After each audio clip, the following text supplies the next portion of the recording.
கிதியோன் வைத்த அந்த தண்ணீர் குடிக்கும் பரீட்சையில் தோற்று தடுமாறி தடம்புரண்டு போன எத்தனை பேர்? 32,000 பேர் வந்தாங்க. எத்தனை பேருங்க போயிட்டாங்க? 31,700 பேர் போயிட்டாங்க. அது மாதிரி இன்னைக்கு நான் வேலைக்காரனா, நான் வேலைக்காரியா அப்படின்னு நம்ம கேட்டோம்னு வச்சுக்கோங்களேன், அந்த பின்வாங்கி போனாங்க 31,700 பேர். அவர்களை போல் நாம் தகுதியற்றவர்கள். இது என்னோட வேலை என்ன?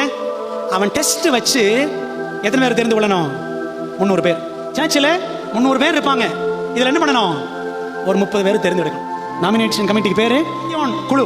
ஆண்டவர் எப்படி தண்ணி குடிக்க சொன்னார் அப்படித்தான் குடிக்கணும். வண்டி போட்டு நக்கி தண்ணி எடுத்து அப்படியே ஜாக்கிரதையா குடிப்பான் அப்படின்னு அப்படித்தான் குடிக்கணும். இல்ல நான் சௌகரியமா சாவகாசமா தெனாவட்டா குடிப்பேனா நீ போ அப்படின்ற ஆண்டவர். பணிப்புள்ள அடங்கி நடக்கிற ஆண்டவர் என்ன சொல்றாரோ, அந்த ஊழியக்காரன் கிதியோன் என்ன சொல்லுகிறானோ அப்படி அடங்கி நடக்கிற சேவை செய்யும் ஒரு சிறு கூட்டத்தை ஜெபத்துடன் தெரிவு செய்வதுதான் நியமன குழுவின் வேலை. அப்ப தேர்தல் ஏன்?